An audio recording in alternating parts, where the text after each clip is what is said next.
जय हिंद दोस्तों। BK study centre में आप सभी का स्वागत है। दोस्तों, आज हम आपके लिए लेकर आए हैं कक्षा 9 के विज्ञान का दूसरा अध्याय, क्या हमारे आसपास के पदार्थ शुद्ध हैं। तो आइए इस अध्याय को हम एक अच्छे नोट्स के माध्यम से समझते हैं। दोस्तों, वीडियो शुरू करने से पहले आपसे आग्रह है कि हमारे इस वीडियो को लाइक और इस चैनल को सब्सक्राइब ज़रूर करें। आइए दोस्तों, इस अध्याय को हम सब देरी न करते हुए शुरू करते हैं। पहले अध्याय में हम सब पढ़ चुके हैं कि भौतिक गुणों के आधार पर ठोस, द्रव और गैसों में इस पाठ को बांटा गया था, इन पदार्थों को बांटा गया था। अब हम रासायनिक गुणों के आधार पर इस अध्याय में पदार्थों को बांटकर पढ़ेंगे। तो हमारा दूसरा अध्याय है, क्या हमारे आसपास के पदार्थ शुद्ध हैं। तो इनको आइए रासायनिक गुणों के आधार पर हम बांटते हैं। देखते हैं ये जो पदार्थ होते हैं रासायनिक गुणों के आधार पर इनको किस तरह वर्गीकृत किया जा सकता है। तो हमारे आसपास के पदार्थ को अगर हम देखा जाए तो कुछ पदार्थ शुद्ध पदार्थ होते हैं और कुछ पदार्थ ऐसे भी होते हैं जो अशुद्ध पदार्थ होते हैं। अशुद्ध पदार्थों को हम मिश्रण भी कहते हैं। शुद्ध पदार्थों को भी दो भागों में हम बांट सकते हैं, एक तत्व और दूसरा यौगिक। और अशुद्ध पदार्थ को भी हम दो भागों में बांट सकते हैं, पहला समांगी पदार्थ और दूसरा विषमांगी पदार्थ। तत्व जो होते हैं वो तीन प्रकार के होते हैं, या तो धातु हो सकते हैं, या अधातु हो सकते हैं, या फिर उपधातु तत्व होते हैं। तो बेसिकली हम लोग देखते हैं कि जो भी पदार्थ होते हैं हमारे आसपास, जितने भी पदार्थ पाए जाते हैं वो या तो शुद्ध पदार्थ होंगे या फिर अशुद्ध पदार्थ होंगे। तो आइए पदार्थों के बारे में हम जानते हैं, पदार्थ होता क्या है। तो दोस्तों, पदार्थ यानी मैटर क्या होता है। वे वस्तुएं जिनमें आयतन तथा द्रव्यमान होता है पदार्थ कहलाती हैं। ये पदार्थ अभी हम लोग जाने कि इनके रासायनिक गुणों के आधार पर हम इन्हें दो भागों में बांटकर पढ़ेंगे, जिसमें से पहला शुद्ध पदार्थ था। शुद्ध पदार्थ यानी प्योर मैटर। तो आइए इसे भी देखते हैं। ऐसा पदार्थ जिसमें उपस्थित सभी कण समान रासायनिक प्रकृति के होते हैं, एक तथा एक ही प्रकार के कणों से मिलकर बने होते हैं, शुद्ध पदार्थ कहलाते हैं। जैसे सोना, चांदी, ऑक्सीजन, जल। तो दोस्तों, ये सभी एक ही प्रकार के कणों से मिलकर के बने होते हैं, इन्हीं को हम शुद्ध पदार्थ कहते हैं। शुद्ध पदार्थ जो होते हैं दोस्तों, शुद्ध पदार्थ के कणों को या तत्वों को भौतिक क्रियाओं या विधियों द्वारा अलग नहीं किया कर सकते। तो दोस्तों, जो भी शुद्ध पदार्थ होते हैं उनको भौतिक क्रिया के द्वारा शुद्ध अलग नहीं किया जा सकता। आइए अब देखते हैं, शुद्ध पदार्थ में हम सब देखे थे दो पार्ट होते हैं, एक तत्व और एक यौगिक। तो तत्व क्या होता है उसको भी जान लेते हैं। तत्व यानी एलिमेंट्स। तत्व पदार्थ का वह मूल रूप है जिनमें एक ही प्रकार के परमाणु होते हैं, तत्व कहलाते हैं। इन्हें साधारण भौतिक या रासायनिक विधियों द्वारा भिन्न गुणों वाले दो या दो से अधिक अन्य सरल पदार्थों में विभाजित नहीं किया जा सकता। इनकी संख्या अब तक 118 खोजी जा चुकी है। प्राकृतिक तत्व तो वैसे 92 हैं और कृत्रिम तत्व अल्फ़ा, बीटा और के उत्सर्जन से बने हैं, जैसे hydrogen, oxygen, carbon, nitrogen, chlorine, sodium, potassium, calcium इत्यादि। तो ये सभी तत्व हैं। आइए यौगिक को भी जान लेते हैं। यौगिक यानी कंपाउंड्स। यौगिक ऐसा शुद्ध पदार्थ है जो द्रव्यमान के अनुसार दो या दो से अधिक तत्वों के एक निश्चित अनुपात में रासायनिक संयोग से बनता है। यौगिक के विभिन्न तत्वों को रासायनिक विधियों द्वारा ही अलग किया जा सकता है। तो दोस्तों, यौगिक जो होते हैं, यौगिक के विभिन्न तत्वों को रासायनिक विधियों द्वारा ही अलग किया जा सकता है, लेकिन भौतिक विधियों द्वारा नहीं। जैसे जल यानी H2O, इसमें 2 परमाणु हाइड्रोजन के और 1 परमाणु ऑक्सीजन का, यानी कि हाइड्रोजन और ऑक्सीजन के परमाणुओं का अनुपात 2:1 का है। जैसे सोडियम क्लोराइड हो गया, ये भी एक यौगिक है। इसमें 2 तत्व मिलकर बने हैं, सोडियम और क्लोरीन, जिनमें 1 परमाणु सोडियम का, 1 परमाणु क्लोरीन का, यानी कि इनके सोडियम और क्लोरीन के परमाणुओं का अनुपात 1:1 होगा। इसी तरीके से अमोनिया यानी कि NH3, जिसमें नाइट्रोजन के 1 परमाणु, हाइड्रोजन के 3 परमाणु, ये सभी यौगिक हैं। दोस्तों, यौगिकों की संख्या अब तक निर्धारित नहीं की जा सकी है, अतः हम कह सकते हैं कि इनकी संख्याएं असंख्य यानी अपरिमित हैं। तो दोस्तों, ये हो गया शुद्ध पदार्थों के बारे में।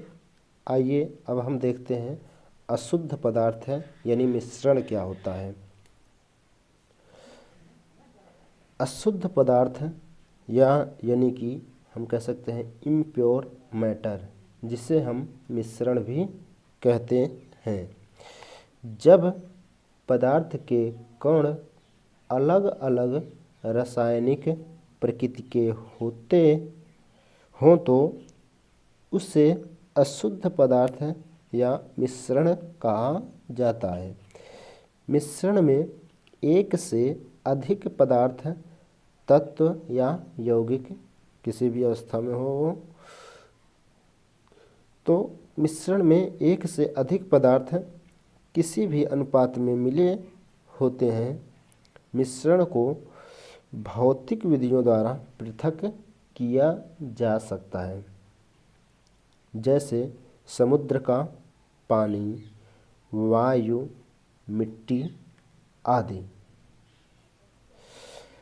जब 2 या अधिक शुद्ध पदार्थ किसी भी अनुपात में मिले हों तो उसे मिश्रण कहा जाता है। तो शुद्ध पदार्थ और अशुद्ध पदार्थ में अंतर तो आपको समझ में आ गया होगा। शुद्ध पदार्थों में जो भी पदार्थ मिले होते हैं या जो भी तत्व या यौगिक कुछ भी होता है वो एक निश्चित अनुपातों में होता है, लेकिन अशुद्ध पदार्थ में ऐसा नहीं होता। अशुद्ध पदार्थ में किसी भी अनुपात में हो सकते हैं, कम भी हो सकता है, ज़्यादा भी हो सकता है। जैसे वायु में हम सब देखते हैं कि कहीं कहीं उनके तत्वों यानी जो गैसें हैं उनका मिश्रण कहीं ज़्यादा होता है, कहीं कम होता है। तो वायु भी एक प्रकार से हम कह सकते हैं कि अशुद्ध पदार्थ है। आइए अब देखते हैं अशुद्ध पदार्थ या मिश्रण के प्रकार।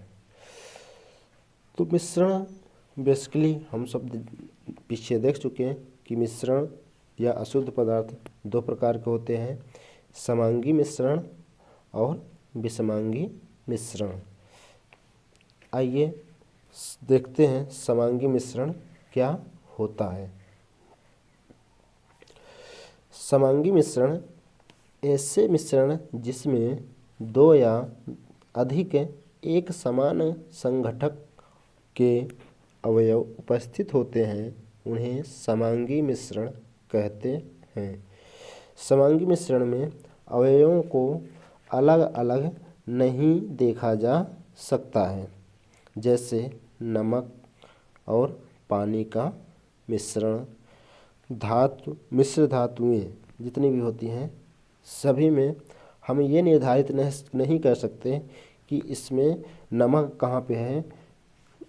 लगता पानी में जब नमक को घोल दिया जाता है तो पानी के साथ नमक इस तरह घुल जाता है कि उसको देखना थोड़ा दुर्लभ होता है। आइए अब देखते हैं विषमांगी मिश्रण। ऐसे मिश्रण जिसमें दो या अधिक असमान संघटक के अवयव उपस्थित होते हैं, उन्हें विषमांगी मिश्रण कहते हैं, जैसे बालू तथा नमक का मिश्रण, तेल तथा जल का मिश्रण। विषमांगी मिश्रण में अवयवों को अलग अलग देखा जा सकता है।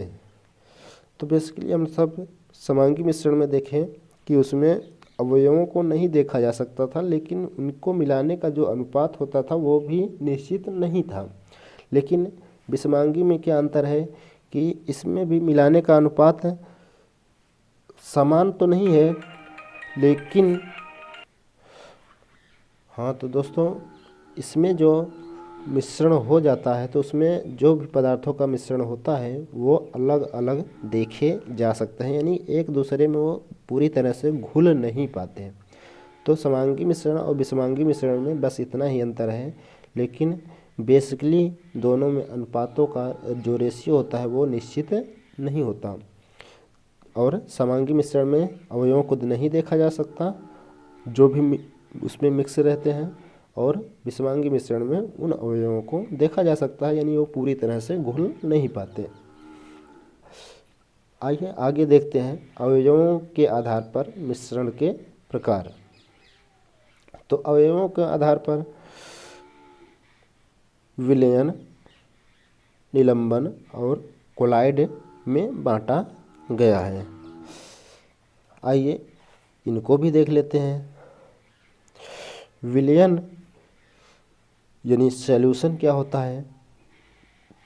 दो या दो से अधिक पदार्थों के विषमांगी मिश्रण को विलयन कहते हैं, जैसे चीनी और पानी के मिश्रण। तो चीनी और पानी के मिश्रण का स्वाद हर भाग में सदैव समान रहता है, क्योंकि चीनी और पानी के कण समान रूप से वितरित होते हैं।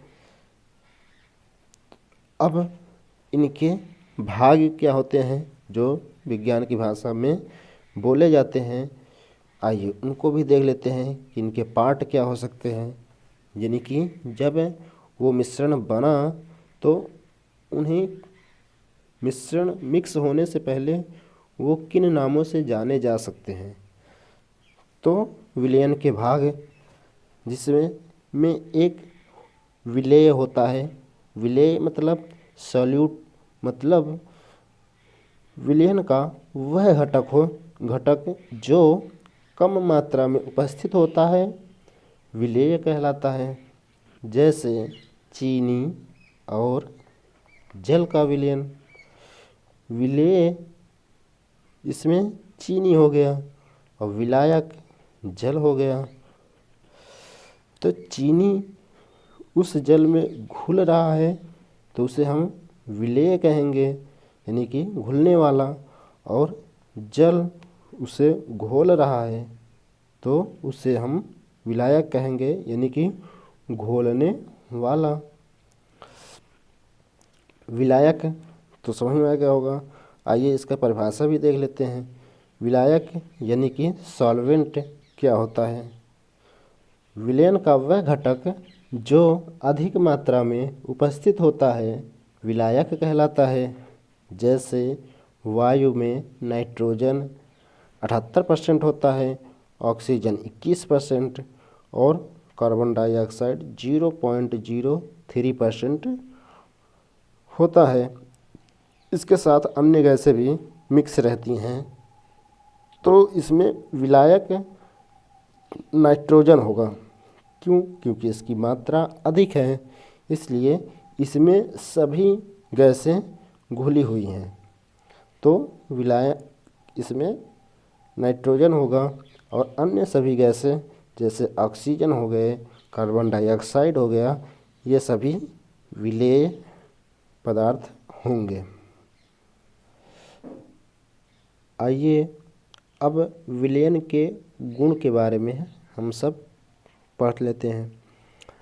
तो विलयन एक समांगी मिश्रण है, अर्थात इसमें जितने भी पदार्थ तत्व मिले रहते हैं या यौगिक मिले हुए होते हैं वो समान मात्रा में एक दूसरे में घुले रहते हैं।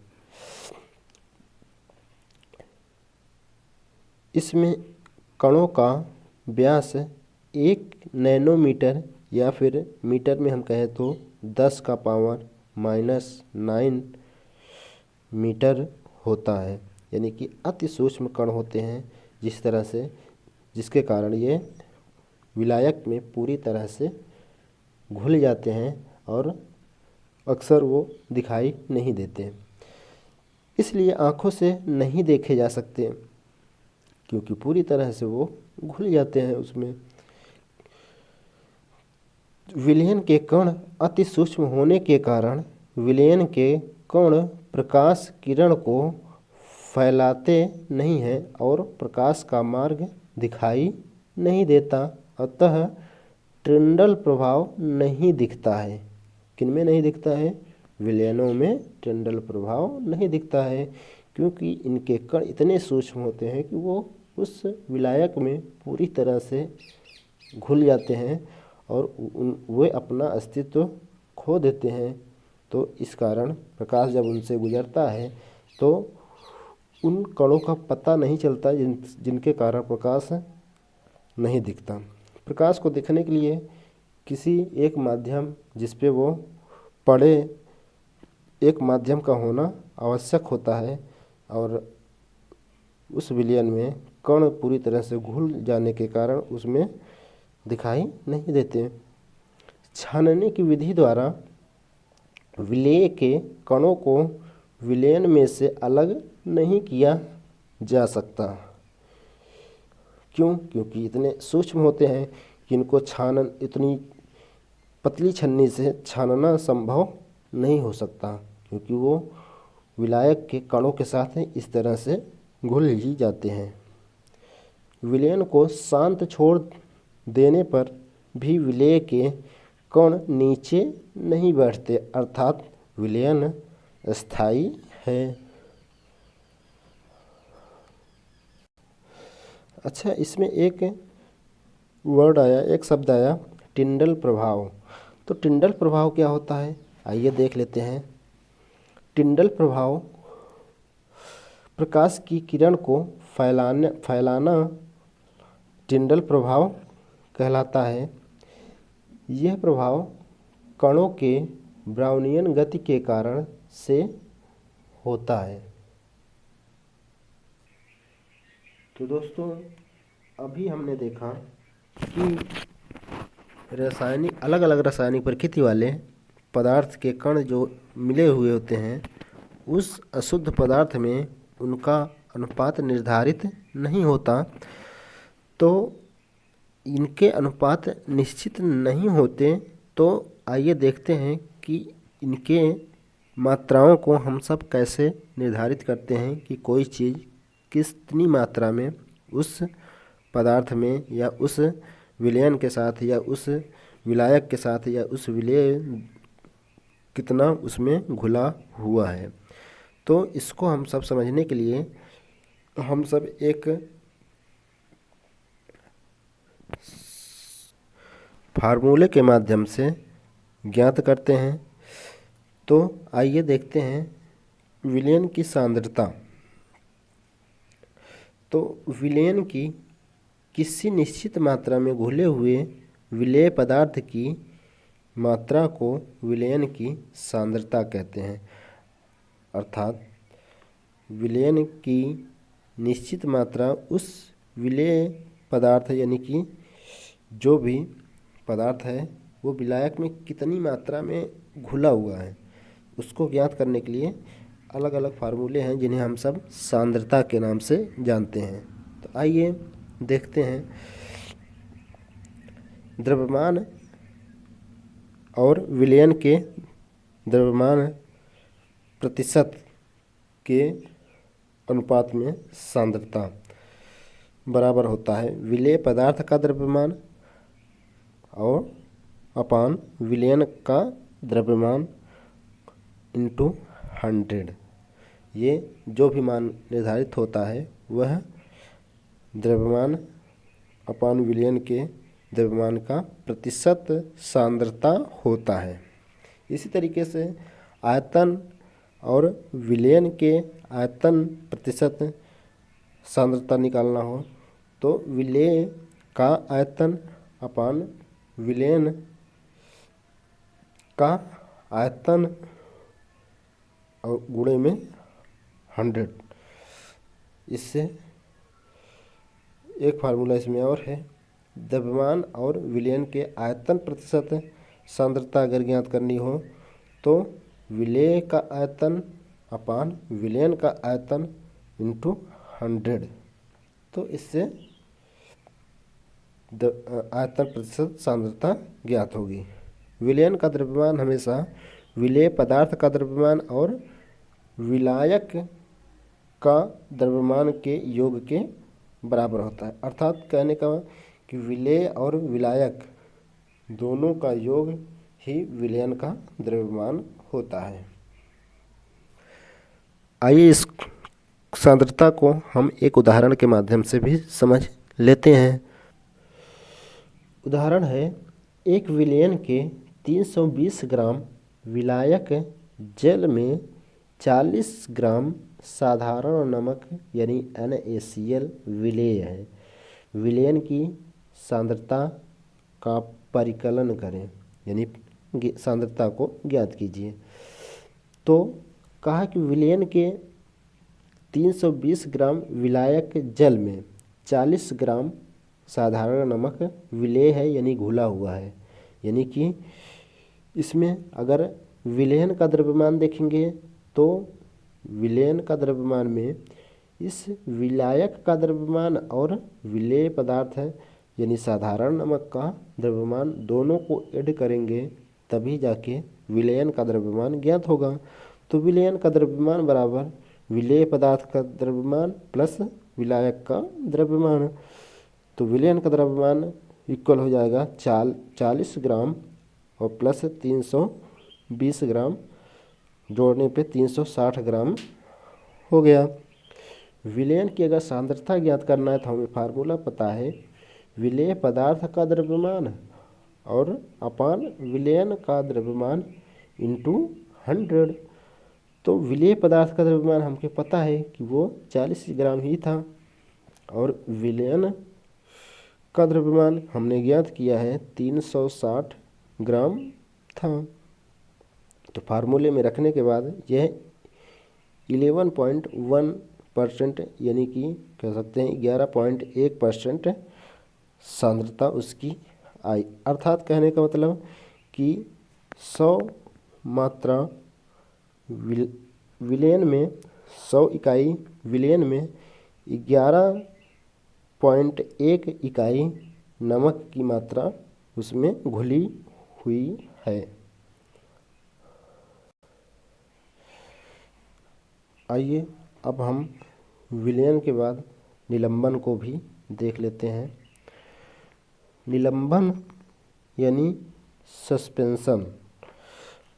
निलंबन एक विषमांगी मिश्रण है जिसमें विलेय पदार्थ के कण घुलते नहीं हैं बल्कि माध्यम में निलंबित कह सकते हैं आंशिक रूप से तैरते रहते हैं, जिसमें निलंबित कण आँखों से देखे जा सकते हैं। इसे शांत छोड़ देने से कण नीचे बैठ जाते हैं अर्थात निलंबन अस्थायी होता है। जैसे मिट्टी और पानी का घोल। यदि मिट्टी को पानी में घोल दिया जाता है तो देखते हैं कि उसके कण उसमें घुल तो जाते हैं, लेकिन उसके कण अगर रोशनी में देखा जाए तो वो छोटे छोटे दिखते रहते हैं और एक निश्चित समय तक अगर उसको शांत छोड़ दिया जाए तो उसके कण नीचे जा कर के तली में बैठ जाते हैं। आइए निलंबन के गुण धर्म को भी देख लेते हैं कि इसके गुण क्या है। तो निलंबन एक विषमांगी मिश्रण है। निलंबन के कणों का व्यास विलयन के कणों के व्यास से बड़ा होता है, जिसके कारण वो दिखाई भी देते हैं। निलंबन के कणों को मिश्रण से छानना या छानन विधि द्वारा अलग किया जा सकता है, लेकिन इतने भी बड़े नहीं होते कि उसको ऐसे आसानी से छान लिया जाए। हाँ, एक विशेष छलनी द्वारा उसे छान सकते हैं। निलंबन के कण बड़े आकार में होने के कारण यह प्रकाश के किरणों को फैला देते हैं, अतः निलंबन में टिंडल प्रभाव दिखता है। तो अभी हम लोगों ने देखा था टिंडल प्रभाव क्या होता है। टिंडल प्रभाव यानी कि प्रकाश की किरण को फैलाने टिंडल प्रभाव कहलाता है। जैसे कि जब किसी विलयन में प्रकाश को गुजारा जाता है तो उसके वो प्रकाश उस विलयन से अगर दिखने लगे तो उसमें जो भी कण होते हैं वो एक गति करते रहते हैं, जिसके कारण वो प्रकाश दिखता है, जिसे हम टिंडल प्रभाव कहते हैं। तो ये हो गया। आगे दिया है कि निलंबन को शांत छोड़ने पर कण नीचे बैठ जाते हैं, अतः निलंबन अस्थायी है। नोट देख लेते हैं। कणों का आकार साइज। अभी हम लोगों ने देखा कि उनके अवयवों के आधार पर मिश्रण 3 प्रकार के होते हैं, विलयन, निलंबन और कोलाइड। तो कणों के इनके आकार भी देख लेते हैं। विलयन के कण 1 नैनोमीटर या 10⁻⁻⁹ मीटर से छोटा होता है, जबकि कोलाइड 1 नैनोमीटर से 100 नैनोमीटर के मध्य होता है और निलंबन 100 नैनोमीटर या 10⁻⁷ मीटर से बड़ा होता है। तो कहने का मतलब ये भी कह सकते हैं कि सबसे छोटे कण जो होते हैं वो विलयन के होते हैं, उसके बाद कोलाइड का होता है और फिर उसके बाद निलंबन का होता है। तो इन तीनों में सबसे बड़ा किसके कण हुए? निलंबन में। ठीक, तो ये चीज़ें हो गई। आइए अब कोलाइड को भी हम सब देख लेते हैं। कोलाइडल यानी कि ये क्या होता है। निलंबन की अपेक्षा कणों का आकार छोटा होने के कारण यह मिश्रण समांगी प्रतीत होता है, लेकिन वास्तविकता में यह विलयन विषमांगी मिश्रण है, जैसे दूध, कोहरा, बादल इत्यादि। तो इसमें जो भी कण होते हैं वो विलयन में घुले हुए तो होते हैं, लेकिन वो ऐसा प्रतीत होता है कि वो पूरी तरह से उसमें घुले हुए हैं, लेकिन उनके कण के आकार विलयन के कणों के आकार से थोड़ा बड़ा होता है और निलंबन के कणों के आकार से थोड़ा छोटा होता है, जिनके कारण वो घुले हुए दिखाई तो जरूर देते हैं, लेकिन वो पूरी तरह से वो विलयन भी नहीं होते क्योंकि उनका आकार मध्यम श्रेणी में होता है। आइए देखते हैं कोलाइड के प्रकार। तो परिक्षिप्त अवस्था क्या होती है?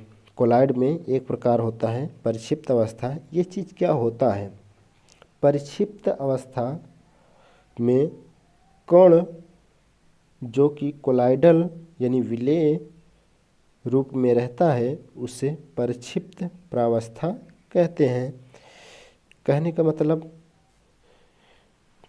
कि जो उसमें विलेय पदार्थ होता है जो कम मात्रा में होता है उसी को हम सब परिक्षिप्त प्रावस्था कहते हैं। अर्थात उस विलयन तो नहीं कह सकते क्योंकि वो अपना अलग स्थान रखता है, तो उसमें जो कम मात्रा में रहता है उसी को परिक्षिप्त प्रावस्था कहते हैं। परिक्षेपण माध्यम क्या होता है इसको भी जान लेते हैं। परिक्षिप्त प्रावस्था जिसमें निलंबित यानी विलायक रहता है उसे परिक्षेपण के माध्यम कहते हैं, यानी कि जिसकी मात्रा अधिक होती है उसी को परिक्षेपण माध्यम कहते हैं। जिसमें वह पदार्थ के कण घुलते हैं वही तुम्हारा आपका परिक्षेपण माध्यम होता है। आइए कोलाइड के गुणधर्म को भी जान लेते हैं। यह एक विषमांगी मिश्रण होता है। देखने में तो समांगी लगता है लेकिन वास्तव में यह विषमांगी मिश्रण होता है। कोलाइड के कणों का आकार इतना छोटा होता है कि उन्हें आँखों से नहीं देखे जा सकते हैं। तो इनके कण अभी बताएं कि मध्यम श्रेणी के होते हैं, निलंबन से छोटे होते हैं और विलयन के कणों से हल्के बड़े होते हैं। कोलाइड के कण इतने बड़े होते हैं कि यह प्रकाश की किरण को फैला देते हैं, अतः कोलाइड में टिंडल प्रभाव दिखाई देता है। कोलाइडल विलयन को जब शांत छोड़ दिया जाता है तब इनके कण तल पर बैठ जाते हैं, अर्थात यह अस्थायी होते हैं। कोलाइडल को छानन विधि द्वारा मिश्रण से पृथक नहीं किए जा सकता, लेकिन एक विशेष विधि या अपकेंद्रीकरण तकनीक द्वारा पृथक किया जा सकता है। जैसे हम सभी लोग दूध तो देखे होंगे, दूध भी क्या है, एक तरीके से दूध भी क्या है, कोलाइड है। तो कोलाइड में मक्खनों के जो कण होते हैं वो इस तरह से उसमें घुले रहते हैं कि वो दिखाई तो देते हैं लेकिन ऐसा प्रतीत होता है वो उसमें पूरी तरह से घुले होते हैं, लेकिन उनको जब अलग करना होता है तो अपकेंद्री विधि द्वारा उनको अलग किया जाता है। आप लोगों ने मटकी में देखा होगा घरों में कि जब मटकी में एक विशेष प्रकार की यंत्र से को चारों तरफ घुमा करके उसमें अपकेंद्री बल उत्पन्न करके उसमें के जो मक्खन के कण होते हैं उसमें चिपक जाते हैं और वो आसानी से बाहर निकल आते हैं। तो ये हो गया कोलाइड के बारे में। आइए अब आगे देखते हैं इन कणों को अलग कैसे किया जाता है, यानी कि पृथक्करण क्या होता है। तो किसी मिश्रण में से उपयोगी और अनुपयोगी पदार्थों का अलग करना ही पृथक्करण कहलाता है। पृथक्करण की विधियां जो नीचे लिखी गई हैं। पृथक्करण में की विधियों में वाष्पीकरण, अपकेंद्रीयकरण, पृथक्करण कीप, ऊर्ध्वपातन विधि, क्रोमेटोग्राफी, आसवन विधि, प्रभाजी आसवन और क्रिस्टलीकरण विधि होती है। तो आइए पहली विधि यानी वाष्पीकरण विधि को पढ़ते हैं। किसी पदार्थ का द्रव अवस्था से गैस अवस्था में परिवर्तन वाष्पीकरण कहलाता है। ये हम सब जानते हैं। मिश्रण के दो पदार्थों में से एक पदार्थ का वाष्पीकरण हो जाना और फिर यही प्रक्रिया के माध्यम से उन कणों को अलग कर लेते हैं। जैसा कि चित्र में भी दिखाया गया है कि एक बीकर में जल भरा हुआ है और इसमें स्याही, एक प्लेट में स्याही रखकर बीकर में जल के साथ स्याही घुला हुआ है और इसको जब स्टोव पे रखकर हम सब गर्म करते हैं तो इसका जल जो होता है वो वाष्पीकृत हो जाता है और इसमें स्याही के अणु होते हैं या कण होते हैं वो इसमें अवक्षेप के रूप में बच जाते हैं। तो इनका उपयोग अक्सर हम सब रंग वाले घटकों को उसमें से रंगों को अलग करने के लिए करते हैं। आइए अगला देखते हैं अपकेंद्रीय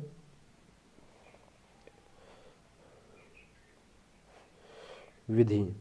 अपकेंद्रीकरण विधि यानी सेंट्रलाइजेशन मेथड पदार्थ को तेजी से घुमाया जाता है जिसके कारण भारी कण नीचे की तरफ दबाव डालते हैं तथा हल्के कण ऊपर चले जाते हैं। इसी विधि से हम सब मट्ठे से या दूध से मक्खन को अलग भी करते हैं। आप लोगों ने गाँव में घरों में देखा होगा। तो इसी विधि का उपयोग किया जाता है जिससे बड़े कण जो होते हैं वो नीचे की तरफ चले जाते हैं और जो मक्खन होता है वो उस जल के कणों से हल्का होता है, इसलिए वो ऊपर आ जाता है।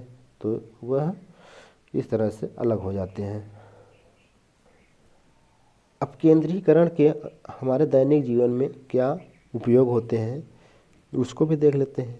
जैसे डेयरी तथा घर में क्रीम को दूध से अलग करने में, जांच प्रयोगशाला में रक्त और मूत्र के जांच में और कपड़े धोने की मशीन में भीगे हुए कपड़े से जल निचोड़ने में, प्रयोगशाला में शराब की जांच हेतु। तो इन चीज़ों का उपयोग इतनी जगह पे अक्सर हम लोग करते रहते हैं। अब आगे देख लेते हैं पृथक्करण कीप विधि क्या है। इस विधि का उपयोग दो अघुलनशील द्रव को पृथक करने के लिए किया जाता है। अर्थात जब दो ऐसे द्रव हों जो एक दूसरे में पूरी तरह से न घुल पा रहे हों तो उसमें पृथक्करण की विधि अपनाई जाती है। इनका प्रयोग क्या है? तेल से जल पृथक करने में, धातु शोधन के दौरान लोहे को पृथक करने में। तो ये दो उपयोग हमारे दैनिक जीवन में इनके द्वारा होता रहता है। तो इसमें एक कीप में उन विलयन या द्रवों को भर कर लिया जाता है। उसके बाद उसमें थोड़ा देर शांत छोड़ दिया जाता है जिससे भारी पदार्थ के कण नीचे और हल्के पदार्थ के कण ऊपर हो जाते हैं और फिर एक कार्क के माध्यम से उसको खोल दिया जाता है जिससे वो भारी कण होते हैं वो नीचे गिर जाते हैं। तो वो अलग पात्र में एकत्रित हो जाते हैं और जब पूरी तरह से गिर जाते हैं तो वो कार्क को बंद कर देते हैं जिससे हल्के कण ऊपर ही रह जाते हैं। तो इस तरह से अलग अलग दोनों पदार्थ हो जाते हैं। चौथी विधि है ऊर्ध्वपातन विधि। इस विधि में दो पदार्थों के बीच एक पदार्थ ऊर्ध्वपातित हो जाता है जबकि दूसरा ऐसे ही रहता है जिस अवस्था में वह पदार्थ रहता था।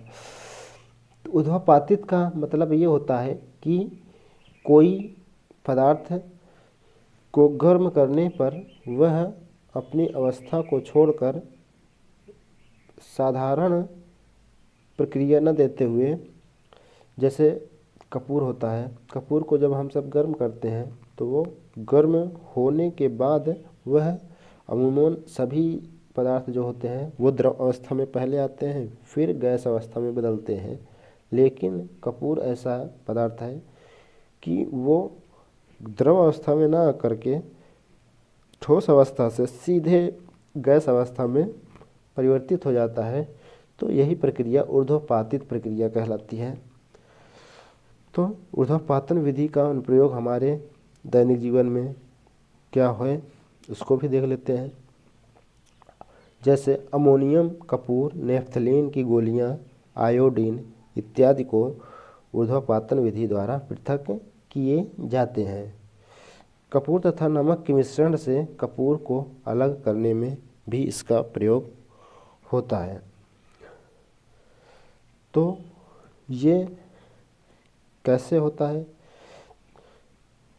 एक कीप के अंदर एक पात्र में पहले उस मिश्रण को रख लिया जाता है और रखने के बाद एक कीप से उसे ढक दिया जाता है। ढकने के बाद क्या होता है कि अब उस पात्र को जिसमें वो मिश्रण रखा हुआ है उसको गर्म किया जाता है। अब गर्म करने के बाद वो धीरे धीरे उसमें से जो भी कपूर, अमोनियम या नेफ्थलीन या आयोडीन जो भी पदार्थ होगा वो धीरे धीरे गैस अवस्था में परिवर्तित होकर ऊपर आकर जमना शुरू कर देगा। ध्यान रहे, ये कीप की दूसरी छोर को हम रुई से ढके रहते हैं क्योंकि इसमें से हल्की हल्की हवाएं वायु पास होती रहे, नहीं तो ये फिर इससे अलग नहीं होगा, उन्हीं के साथ मिक्स ही रहेगा। तो हल्की हल्की हवाएं पास होनी चाहिए और उसके बाद ये गर्म करते करते इसमें से सभी जो ऊर्ध्वपातित पदार्थ हैं वो सभी ऊपर वाष्प के रूप में जा कर के इकट्ठा हो जाते हैं, जिससे उस मिश्रण से वह पदार्थ अलग हो जाता है। हमारी अगली विधि है क्रोमैटोग्राफी विधि। तो क्रोमैटोग्राफी विधि में हम सब किसी पदार्थ के रंगों को अलग करते हैं। आइए देखते हैं यह प्रक्रिया कैसे संपन्न होती है। क्रोमैटोग्राफी पेपर की सहायता से, एक क्रोमैटोग्राफी पेपर होता है, तो उस पेपर की सहायता से जब पानी के कण ऊपर की ओर दो अलग अलग रंगों के साथ जाते हैं तो क्रोमैटोग्राफी पेपर द्वारा दोनों रंग पृथक हो जाते हैं, क्योंकि दोनों रंग अलग अलग गति से सोख लिए जाते हैं। यह प्रयोग चाक पर भी कर सकते हैं। तो इसके हमारे दैनिक जीवन में क्या उपयोग है? रंगों को पृथक करने में, खून से नशीले पदार्थ को पृथक करने में, प्राकृतिक रंगों से पिगमेंट को पृथक करने में।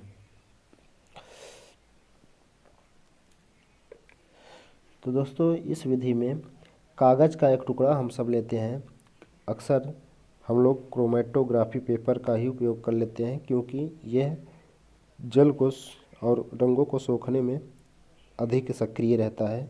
तो इस पेपर की सहायता से उस किसी भी रंग को, उनमें कितने रंग घुले हुए हैं उनको अलग किया जाता है।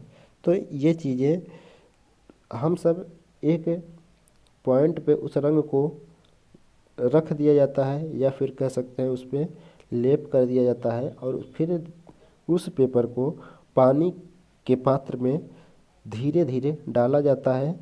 पूरी तरह से वह स्याही वाला बिंदु पूरी तरह से पानी में न घुलने पाए, तो उस स्थिति में रोके रखे रहने पर जल जो होता है उस पेपर के माध्यम से ऊपर धीरे धीरे चढ़ता है, जिससे उस स्याही वाले बिंदु से भी होकर और ऊपर धीरे धीरे करके चढ़ता जाता है, जिससे उस स्याही वाले बिंदु से स्याहियों का अलग अलग रंग दिखाई देने लगता है, जिससे यह ज्ञात होता है कि इस स्याही में कितने कलर उपस्थित हैं।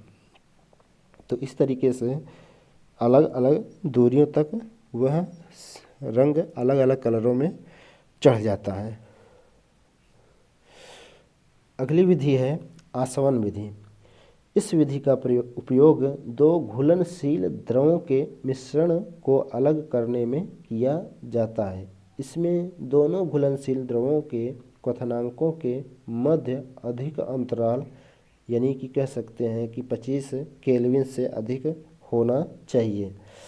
तो इनके ताप क्वथनांक भी अधिक में अंतर अधिक होना चाहिए, नहीं तो ये विधि अनुचित हो जाती है।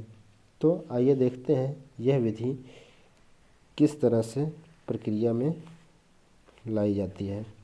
आसवन विधि के उपयोग जो होते हैं हमारे दैनिक जीवन में जल तथा एसीटोन के मिश्रण से एसीटोन को अलग करने में, दो घुलनशील द्रवों को अलग करने में जिसका क्वथनांक के बीच का अंतर अधिक हो, क्योंकि अगर अधिक नहीं होगा तो वो दोनों ही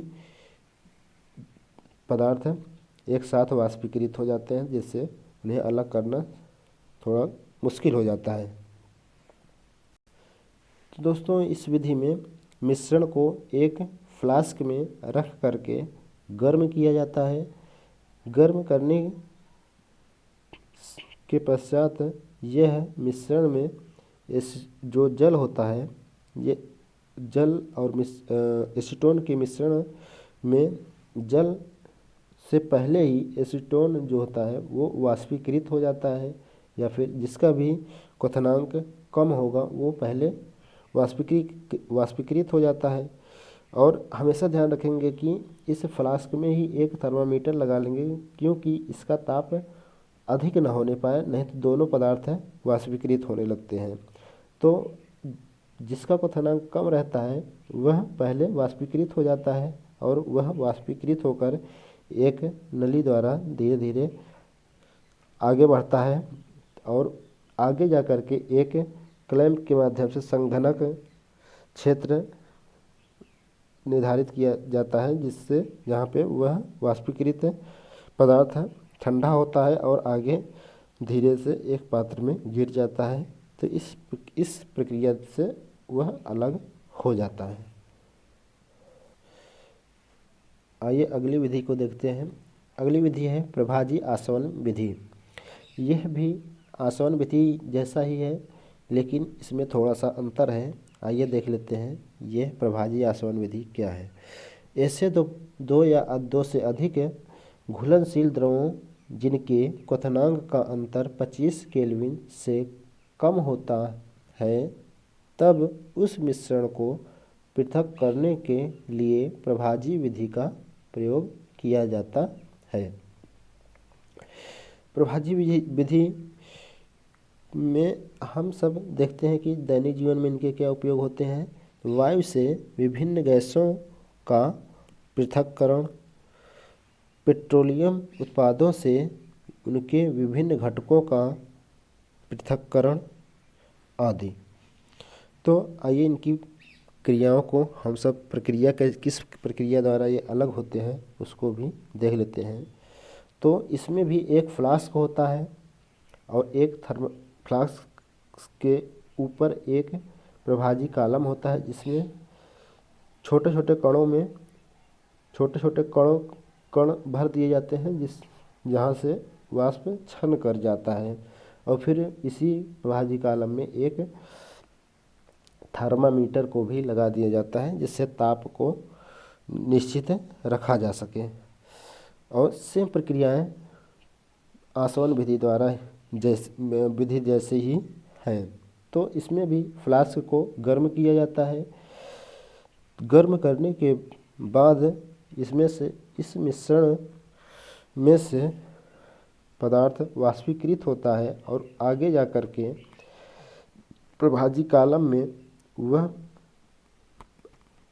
वाष्पीकृत पदार्थ छन करके आगे बढ़ता है, और फिर आगे जा कर के जल संघनक में ठंडा होकर के एक पात्र में एकत्रित हो जाता है, जिससे पदार्थ शुद्ध हो जाता है।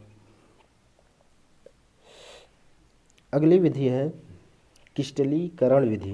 क्रिस्टलीकरण विधि का प्रयोग ठोस पदार्थों को शुद्ध करने में किया जाता है।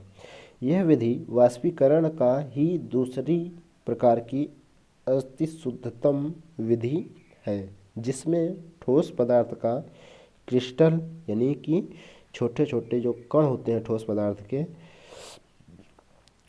तो वो क्रिस्टल बना करके विलायक में घोलकर गर्म करते हैं, तो क्रिस्टल से अशुद्धि वाष्पीकृत या विलयन में घुल जाते हैं तथा ठंडा होने पर शुद्ध ठोस पदार्थ प्राप्त होता है। तो इस तरीके से हमारा क्रिस्टलीकरण प्रक्रिया संपन्न होती है। अब इनके उपयोग क्या हैं? तो समुद्री जल द्वारा नमक को शुद्ध करना और अशुद्ध नमूने से फिटकरी को पृथक करने में। दोस्तों, पृथक्करण की अन्य विधियां भी हैं, जिसमें हस्त चयन पद्धति यानी हैंड सॉर्टिंग मेथड। इसमें हाथ के द्वारा मिश्रण में से अशुद्धियों को पृथक करना हस्त चयन विधि कहते हैं। जब मिश्रण में अशुद्धियाँ कम व अमाप से बड़ी हों तो इस विधि यानी हाथ से बीनकर का उपयोग करते हैं। अक्सर हम लोगों ने देखा होगा कि जैसे गांव में जब धान गेहूँ आदि फसलें जब तैयार होती है तो उसमें से खरपतवार को अलग कर उन फसल से के दानों से या अनाजों से खरपतवार को अलग करने के लिए हम सब जो बड़े बड़े मात्रा में खरपतवार होते हैं उनको हम सब हाथ से बीन करके ही अलग कर लेते हैं। आगे अगली विधि है मड़ाई विधि। डंडियों से अन्न या अनाज को पृथक करने के प्रक्रम को थ्रेशरिंग कहते हैं। थ्रेशरिंग यानी कि मड़ाई कहते हैं। किसान इस विधि का प्रयोग करते हैं। अगली विधि है निष्पावन विधि। मिश्रण के हल्के और भारी अवयवों को अलग अलग क्रिया करने को निष्पावन या ओसाना कहते हैं। इस विधि में हल्का भूसा भारी अन्न कणों से अलग किया जाता है। तो इस विधि में एक पदार्थ हल्का होना चाहिए और एक पदार्थ भारी होना चाहिए। अगली विधि है चालन विधि। बारीक अवयव जैसे आटा को बड़े अवयव जैसे चोकर से अलग करने का प्रक्रम चालन कहलाता है। चालन में अवयवों का भिन्न आमाप महत्वपूर्ण है। तो इस विधि में जो भी मिश्रण होता है उनके पदार्थों का आकार भिन्न भिन्न होना चाहिए, जिससे एक छन्नी द्वारा चाल लिया जाता है। इसी विधि को चालन विधि कहते हैं। अगली विधि है अवसादन विधि। किसी मिश्रण का भारी अवयवों का तली पर बैठ जाना अवसादन कहलाता है। तो कोई द्रव, अभी हम लोगों ने पढ़ा कि कोई द्रव में जब कोई द्रव हो या विलयन हो उसमें भारी कण जो होते हैं तो वो उनको जब छोड़ दिया जाता है तो वो धीरे धीरे करके समय के साथ नीचे बैठते जाते हैं। तो उन्हीं बैठाव को ही अवसादन कहा जाता है। अगली विधि है निस्तापन विधि। निस्तापन विधि में अवसादित मिश्रण को बिना हिलाए जल को मिट्टी सहित उड़ेलने की क्रिया निस्तापन या पसाना कहते हैं। तो आसवन का अवसादन का ही एक हिस्सा है। इसमें ठोस पदार्थों को अलग कर लेते हैं, लेकिन इसमें जो विलायक था उसको अलग कर लेते हैं। अगली विधि है निस्पंदन विधि। या फिल्ट्रेशन।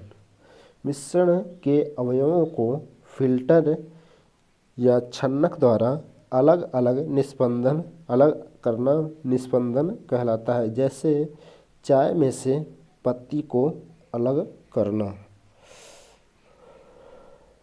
तो यह भी निस्पंदन क्रिया हो गई। अगली विधि है चुंबकीय पृथक्करण। तो चुंबकीय पृथक्करण क्या होता है उसको भी देख लेते हैं। अयस्क में चुंबकीय पदार्थ उपस्थित होने पर, चुंबकीय पदार्थ मतलब जैसे जो चुंबक द्वारा आकर्षित होते हैं, तो चुंबकीय पदार्थ उपस्थित होने पर इस विधि का उपयोग किया जाता है। इस विधि में अयस्क को बारीक पीसकर चुंबक पर चलने वाले रबड़ के पट्टे, जिसे हम लोग कन्वेयर बोलते हैं, बेल्ट पर डाला जाता है। इस प्रकार दो ढेर मिलते हैं जिसमें एक चुंबकीय पदार्थ का और दूसरा अचुंबकीय पदार्थ का होता है। तो जो उस कन्वेयर या बेल्ट पे जब उस मिश्रण को डाला जाता है तो जो भी चुंबकीय पदार्थ होता है वो दूर जाके गिरता है और अचुंबकीय पदार्थ वहीं नज़दीक ही गिर जाता है, जिससे वो दोनों पदार्थ अलग अलग हो जाते हैं। तो दोस्तों ये पृथक्करण की अलग अलग विधियों के बारे में हम सब पढ़ चुके हैं। अब आइए परिवर्तन को देख लेते हैं। पदार्थों में परिवर्तन क्या होता है और उनको कितने वर्गों में बांट सकते हैं। भौतिक तथा रासायनिक परिवर्तन। अच्छा, भौतिक गुण क्या होता है इसको भी हम सब देख लेते हैं। ऐसे गुण जिनका हम अवलोकन एवं वर्णन कर सकते हैं, जैसे कि रंग, कठोरता, दृढ़ता, वाष्प घनत्व, द्रवणांक, क्वथनांक इत्यादि। ऐसे गुण को हम भौतिक गुण कहते हैं। तो ये सारी चीज़ें होनी चाहिए। जब होती हैं किसी पदार्थ में तो उसको हम भौतिक गुण कहते हैं। और रासायनिक गुण क्या होते हैं? तो रासायनिक गुणों में अभी हम लोगों ने पीछे देखा कि उनकी संरचनाएं, उनके कण किस प्रकृति के हैं, वो सब रासायनिक गुणों में आते हैं।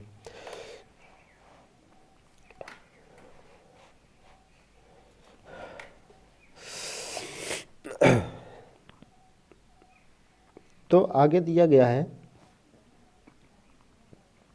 भौतिक परिवर्तन। भौतिक परिवर्तन में पदार्थ की अवस्थाओं का अंतः रूपांतरण एक भौतिक परिवर्तन है, क्योंकि यह परिवर्तन पदार्थ के संगठन में बिना परिवर्तन किए होते हैं और उनकी रासायनिक प्रकृति में भी कोई परिवर्तन नहीं होता है। अतः हम कह सकते हैं कि भौतिक परिवर्तन में परिवर्तन से पूर्व मूल पदार्थ को पुनः प्राप्त किया जा सकता है। जैसे जल से वाष्प और वाष्प से जल, अर्थात जब हम लोग जल को गर्म करते हैं तो वो वाष्प में बदल जाता है और उस वाष्प को ठंडा करते हैं तो फिर जल बन जाता है। जैसे बर्फ़ का पिघलना भी एक भौतिक परिवर्तन होता है।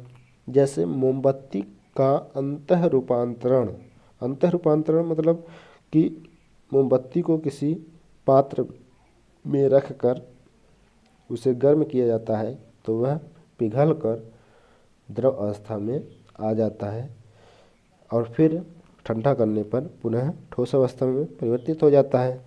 तो यह भी एक भौतिक परिवर्तन है। आगे रासायनिक परिवर्तन। रासायनिक परिवर्तन यानी केमिकल चेंजेस क्या होता है?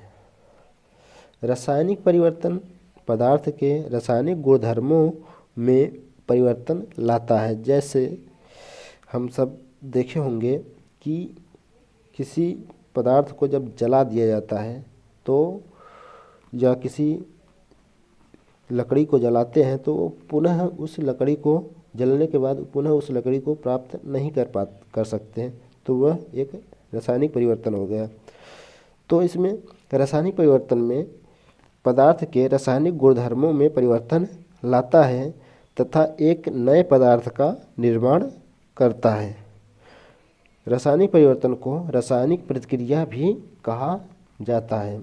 अतः हम कह सकते हैं कि रासायनिक परिवर्तन होने के बाद पुनः मूल पदार्थ को प्राप्त नहीं किया जा सकता है, क्योंकि पदार्थ के संगठन बदल जाते हैं। जैसे लकड़ी का जलना या कागज़ का जलना, जैसे लकड़ी और या कागज़ को जला दिया जाए तो पुनः उन्हें लकड़ी या कागज़ में नहीं बदला जा सकता।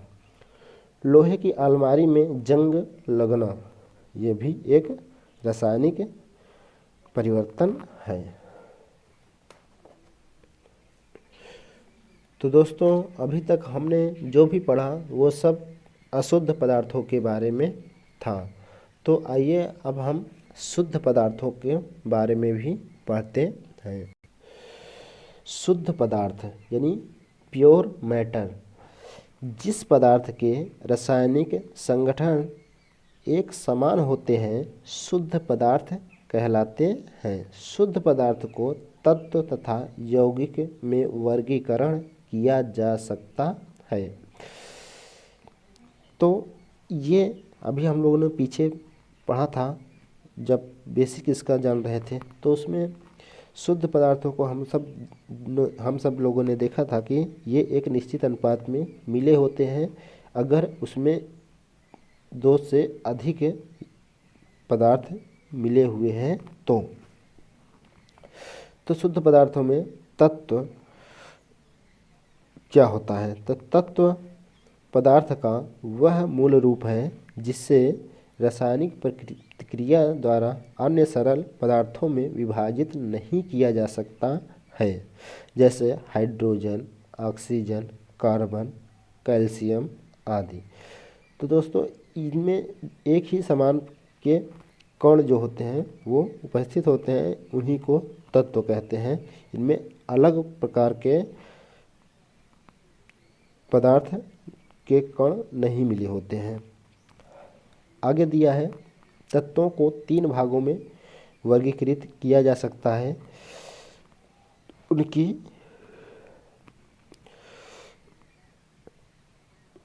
संरचना के आधार पर। धातु,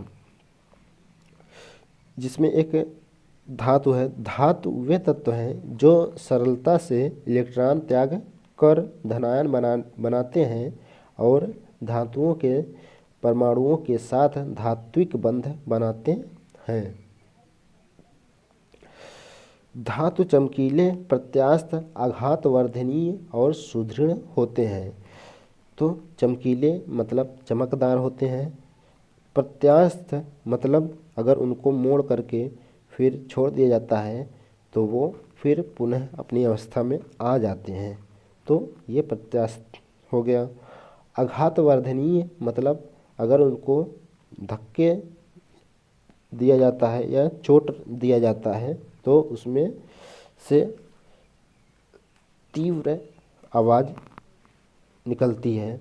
सुदृढ़, ठोस का मतलब कि वो कठोर होते हैं। धातुओं के गुण धर्म, धातु जो होते हैं यह चमकीली होती हैं। यह ताप तथा वैद्युत की सुचालक होती है। यह तन्य होती हैं, धातुओं को ताना भी जा सकता है। धातु आघातवर्ध होती हैं, अर्थात इनमें घात करने पर उसमें से धात्विक आवाज़ निकलती है। यह प्रतिध्वनिपूर्ण होती हैं, जैसे सोना, चांदी, तांबा, लोहा, सोडियम, पोटेशियम इत्यादि। ये सारी चीज़ें धातु होती हैं। अधातु क्या होता है, यानी नॉन मेटल क्या होता है, तो ऐसा तत्व जो आघातवर्ध एवं तन्य नहीं होते हैं तथा भंगुर होते हैं, अधातु कहलाते हैं। आघातवर्ध है मतलब कि उन्हें अगर धक्का दिया जाता है तो उसमें से आवाज़ नहीं निकलती, और तन्य मतलब कि उन्हें ताना नहीं जा सकता। और भंगुर, भंगुर मतलब ये होता है कि जैसे किसी पदार्थ को जब हम लोग आघात करते हैं तो वो छोटे छोटे टुकड़ों में टूट जाता है, तो उसे भंगुर कहते हैं। तो ये चीज़ें अधातुओं में होती हैं। आइए देख लेते हैं अधातु की परिभाषा। ऐसा तत्व जो रासायनिक अभिक्रिया के दौरान एक या अधिक इलेक्ट्रॉन ग्रहण करके ऋणायन बनाने की प्रवृत्ति रखते हैं, अधातु कहलाते हैं। उधर हम लोगों ने रासायनिक गुण में देखा कि धातु जो होते हैं वो धनायन इलेक्ट्रॉन ग्रहण करके इलेक्ट्रॉन त्याग करके धनायन बनने की प्रकृति रखते हैं, और अधातु इलेक्ट्रॉन ग्रहण करके ऋणायन बनाने की प्रवृत्ति रखते हैं।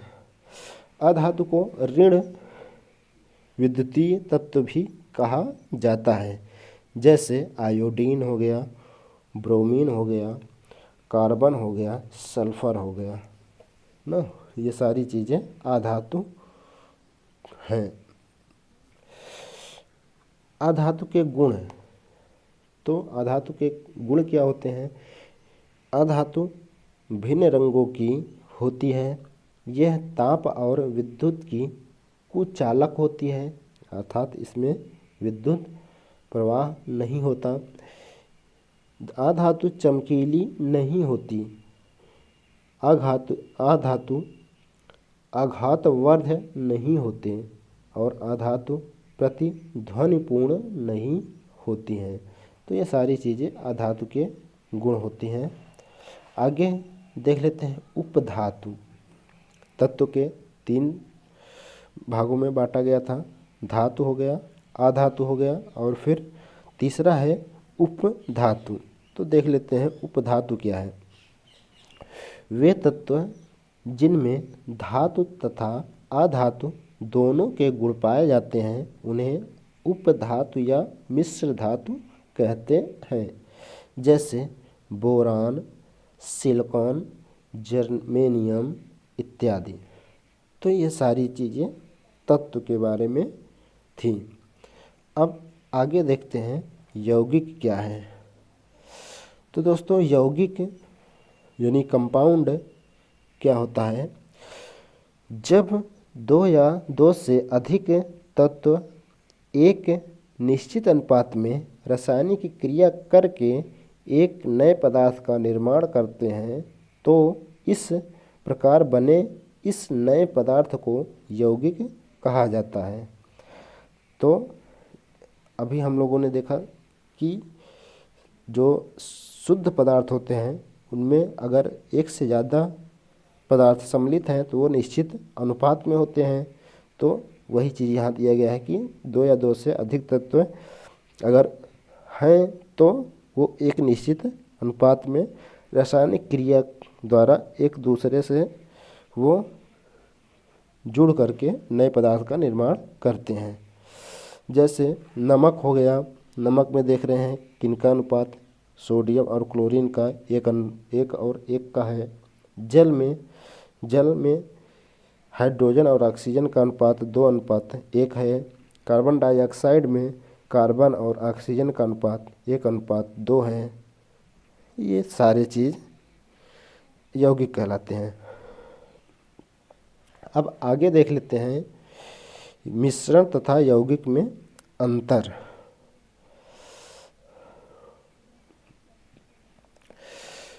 तो मिश्रण और यौगिक हम सब पीछे देख चुके हैं कि दोनों तो 2 या अधिक पदार्थों से मिलकर ही बने होते हैं, लेकिन इनमें अंतर क्या है? एक शुद्ध पदार्थ है, एक अशुद्ध पदार्थ है। तो किस कारण ये शुद्ध और अशुद्ध हैं? तो आइए इनमें अंतर करते हैं। तत्व जैसे मिश्रण में देखते हैं तो तत्व या यौगिक केवल मिश्रण बनाने के लिए मिलते हैं, तो वो मिल जाते हैं, तो वो वही क्या है? मिश्रण है। तत्व एक दूसरे से अभिक्रिया करके नए पदार्थ बनाते हैं, तो इसमें मिल जाते हैं, तो वो मिश्रण हो गया। अब मिलने की जो अनुपात होता है वो अगर निश्चित हो जाए तो यौगिक हो जाते हैं। बस इतना सा अंतर है। ठीक, आगे देखते हैं। तत्व या यौगिक मिलकर किसी नए यौगिक का निर्माण नहीं करते हैं, लेकिन जो यौगिक होते हैं वो तत्व क्रिया करके नए यौगिक का निर्माण करते हैं। मिश्रण में उनमें उपस्थित घटकों के गुणधर्मों को दर्शाता है जिनमें मिश्रण बना होता है, और यौगिक में नए पदार्थों के गुणधर्म पूरी तरह से भिन्न होते हैं। इसके घटकों को भौतिक विधि द्वारा आसानी से पृथक किया जा सकता है, लेकिन यौगिक के घटकों को केवल रासायनिक या वैद्युत रासायनिक प्रक्रिया द्वारा ही अलग या पृथक कर सकते हैं। इसके उदाहरण में जैसे बालू तथा नमक या चीनी तथा नमक का मिश्रण हो गया, और यौगिक के उदाहरण में जल, चीनी, नमक ये आदि सभी यौगिक हैं। तो दोस्तों, यह अध्याय पूरी तरह से समाप्त हो चुका है, जो हमारे थ्योरी पार्ट को कंप्लीट करता है। अब हम अगले वीडियो में इस अध्याय यानी कि अध्याय 2 में क्या हमारे आसपास के पदार्थ शुद्ध हैं, इसके अभ्यास प्रश्न को हल करेंगे। पूरा वीडियो देखने के लिए दोस्तों धन्यवाद। जय हिंद।